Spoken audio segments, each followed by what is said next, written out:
offending, firstly, public violence.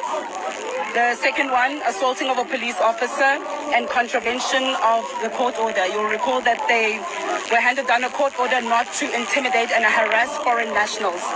So by their actions in trying to block the Nasrec and Baragwanath road, we see it as an attempt to intimidate and harass foreign nationals. So the third charge there is contravention of their court order. We have arrested 2 individuals, Dudula members, and we have started with investigations. We have long maintained that we do not have an issue, we do not have a problem as the security cluster, as the NAT-joints, when people protest, air their grievances, but they should do so within the confines of the law.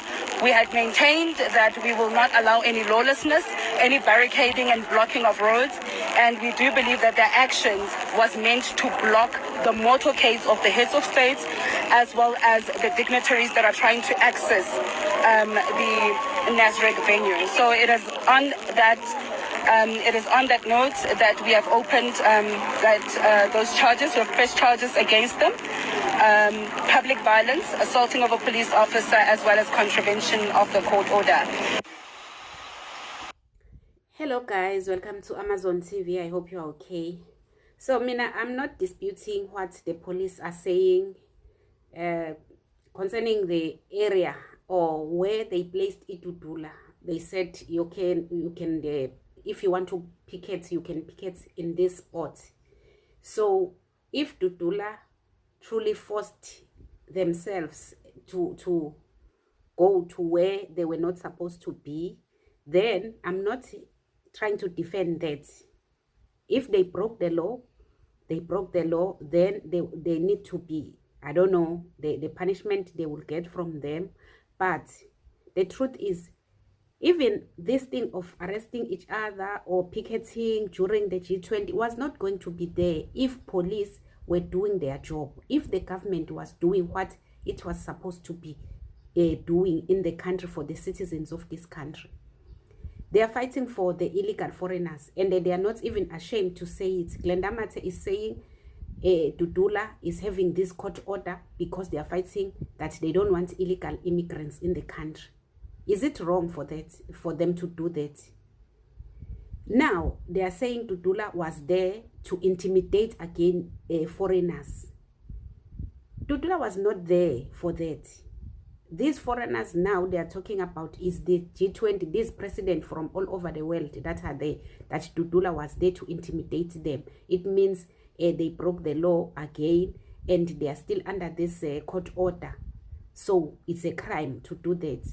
They were not there for that, to intimidate those presidents from all over the world. No, it's not true. And if this police and the government were doing their job, this was not going to happen. Juliet, it has been quite an interesting night, especially for law enforcement officials. I'm actually going to move out of shot just so we could give our viewers, especially our colleague Masabata Radita, was going to give you those visuals. At the moment, you'd notice right now some of these medication boxes that were confiscated, as well as marijuana or dacha, if you may, that was also part of this particular package. In fact, for more information as to how these boxes were discovered, we'll now be speaking to the MMC of Public Safety, as you mentioned, just to get an idea as to how was this operation, since when were you investigating this particular house? We do understand it's a hijacked building, and it does seem abandoned. You know, you can tell that it was a house, but now how did you then find these suspects, and how many suspects in total, if you may? No, thank you very much for that. Good evening to the listeners as well. So I was with my councillors in the city, and there has been a tip-off that there's quite a number of buildings that have been hijacked here at the Houghton. So we're doing our own stakeout just to check what's happening. So we saw, when we entered on this other house, we just saw some suspicious individuals that were here, looking at they're doing the cross-border, the package. And when we're searching and asking questions, we actually find that there's some medicine. There was the one box that we saw, illegal medicine, and then we decided that we're going to call the JMPD to really come on site as well, the CCTV and the JMP. Then when we search inside the house, we find all this medicine here, which is close about 1 million roughly, and all of that. And also actually got a bit of data as well. So you can look at about plus minus 1M, 2M, something all around there. It's quite a very big rack. So this house was a base, basically. Now this is where they bring these illicit goods here, and then they transport them cross-border. Yes, it's these.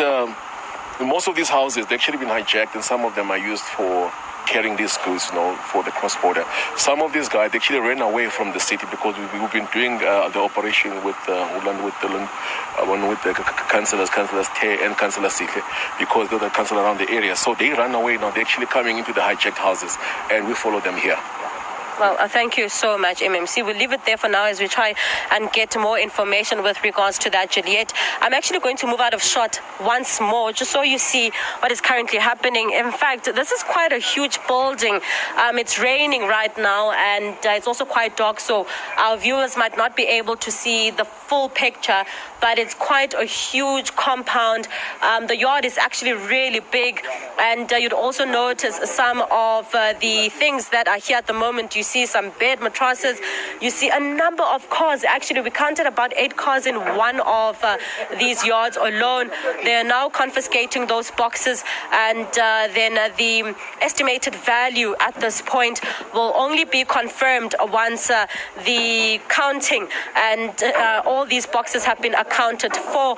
It also seems as though this is a syndicate. It happens most of the time, and for these individuals, there was a stakeout by law enforcement officials as well as officials from the city of Johannesburg. We'll be on the scene to try and find out if any more of these goods have been confiscated. Swaku says that the building was used to prepare the drugs before they were transported to Zimbabwe. Which is close about 1 million roughly, and all of that. And also actually got a bit of data as well. So you can look at about plus minus 1M, 2M, something all around there. It's quite a very big rack. So as I said, guys, if these police were doing their job, this was not going to happen. This same government that is fighting for illegal foreigners is the one that is arresting Dudula for fighting illegality in the country. Look at what is happening right now. They are busy arresting Dudula there, the citizens of the country, the community members who are complaining about what all these illegal foreigners are doing in the country. Criminals are busy hijacking houses, unaliving people, because you see these houses that are being hijacked by these illegal foreigners are hijacked from people who were unalived by them. There are so many cases that are coming out to say the owner of the house just disappeared. The owner of the house cannot just disappear and then all of a sudden you will see illegal foreigners living there, hijacking that house. No, there's something behind that missing of the owner of the house. So the government, if they were doing their job very well, all these things were not going to happen in this country. So now they are afraid that Dudula want to expose them, want to expose what is happening in this country. That is why now they decided that no, it's better to arrest them. We all know that they've been harassing and then looking for a way to get rid of them. And the same MMC for Safety is the one few weeks ago was defending these illegal foreigners. And I was so disappointed because ever since this MMC started this, entered that office or started this job, he was doing very well. But some of us were like asking questions, how can an EFF MMC doing the opposite of what EFF is doing? But it just changed, which we are not even blaming him, because his boss, his president, Malema, maybe spoke to him, would say, you will lose your job if you are busy harassing illegal foreigners. He just changed.